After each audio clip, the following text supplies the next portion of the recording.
Ladies and gentlemen, please join me right now in welcoming to the stage Dr. Joel Wallach. I'd like to invite up on the stage two people I have the greatest respect for. One is Jonathan Emord. You all know him as one of our great attorneys. Come on up here, Jonathan. A great fellow when it comes to our rights as individuals and our rights as a company and the rights of everybody in America when it comes to the Constitution. We love him for that. And then we also are blessed, kind of a surprise visit from Martin Luther King III. Martin Luther King III. Martin, why don't you come on up here? A great civil rights leader who started out when he was a child with his dad. Everybody give him a big hoo-ah.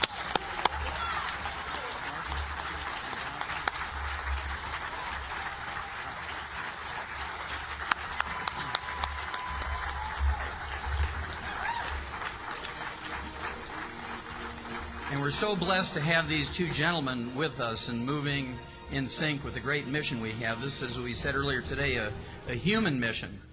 Everybody, regardless of religion, race, creed, everybody in the world has the same challenges when it comes to health. But what I want to do is ask Jonathan to give us 5 minutes or so, and then we'll ask Martin to do that. This, I'm sure, is a surprise for him, but he does it so often. It won't be a big shock to him. So, Jonathan, if you'd start out, appreciate it.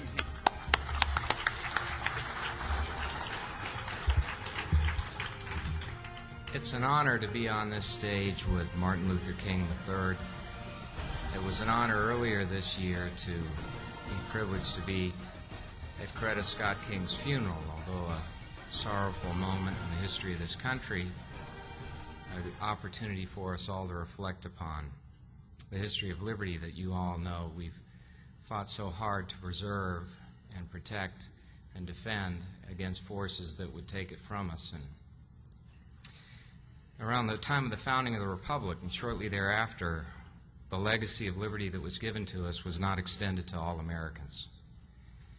And each of us has learned over time to experience the harm that comes to people, to us particularly now with the loss of freedom associated with an absence of protection for our right to communicate truthful nutrient disease information. But Frederick Douglass first cried for the extension of liberty to people regardless of race.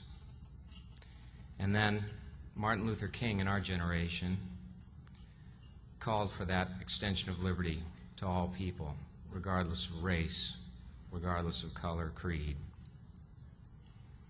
And then Coretta Scott King sought to carry on that tradition and did so magnificently, stoically, and brilliantly. And then here we are today with the same struggle, the same burden to extend liberty to all people. And in your case, you have an opportunity to feel that personally because you have a government that is taking from you the right to communicate information that could save lives. Truthful nutrient disease information. We have a government that is protecting pharmaceutical companies from competition to the extent that it's willing to sacrifice the rights of all Americans to receive information that could save their lives. So, when we think about this evening, we think about the progress of this company, we should bear in mind in the short history the great contribution that this company has made to the advancement of liberty.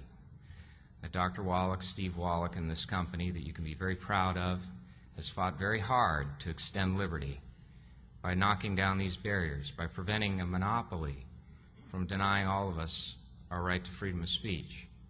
And it's great to be a part of this because this is the great ocean of history. This is the great movement of liberty. We can all be a part of it.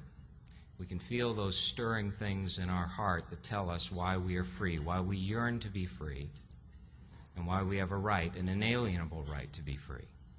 So, for me, it's a special honor to be here and to be on the same stage with Martin Luther King III and with Dr. Wallach. And I appreciate the opportunity to do that. Thank you very much.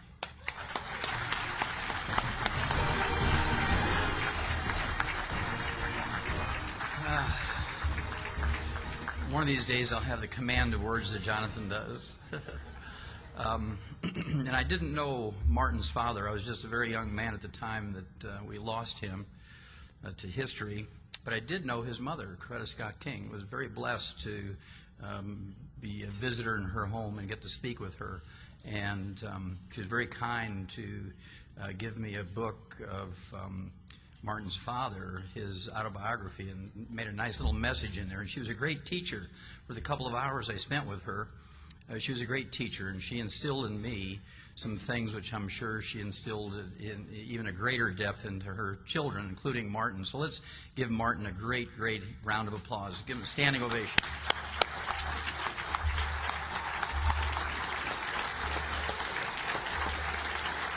Thank you.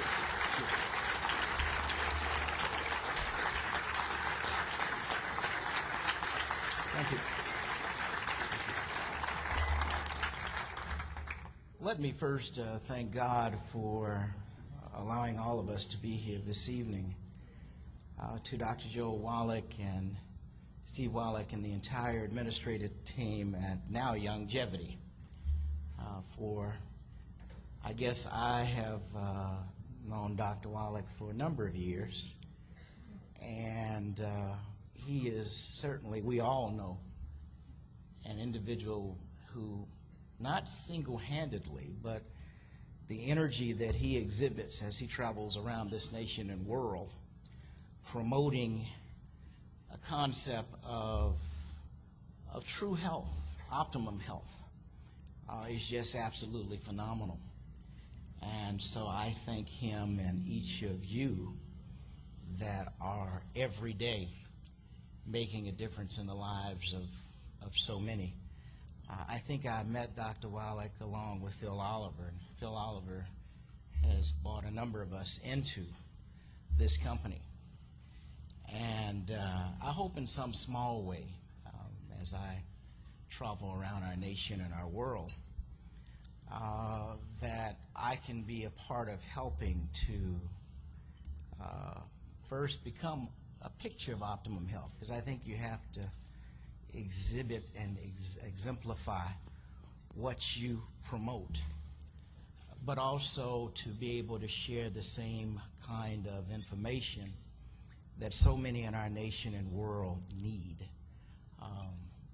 As Jonathan E. Moore stated, when we look at the freedoms that we once had, and certainly my family, my father, my mother, have always tried to create a scenario of freedom for all.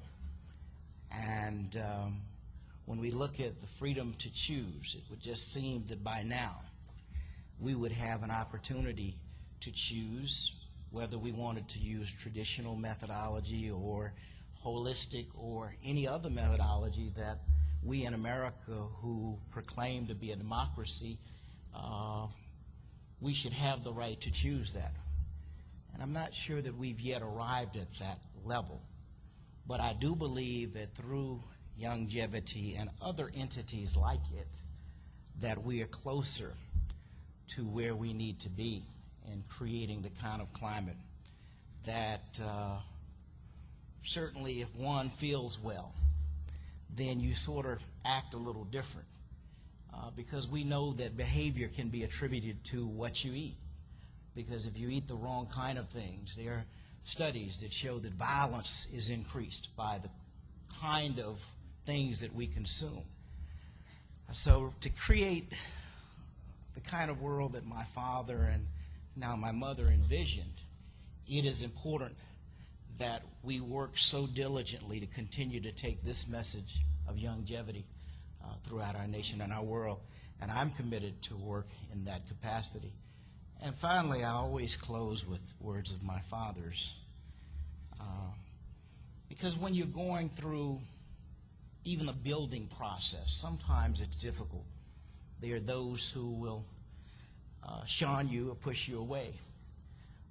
But we have to sort of keep forward fostering what we believe in, because it is true that the ultimate measure of a human being is not where one stands in times of comfort and convenience, but where one stands, as my father said, in times of challenge and controversy. He went on to say that on some questions, cowardice asks the question, is a position safe? Expediency asks the question, is a position politic? Vanity asks the question, is a position popular? But that something deep inside called conscience asks the question, is a position right? He went on to say that sometimes we must take positions that are neither safe nor popular nor politic, but we must take those positions because our consciences tell us they're right. And so I know that what Youngevity and the Youngevity family is doing, you are doing because your consciences are telling you it's right. And guess what? We're changing this nation and ultimately will change the world. Thank you and God bless you.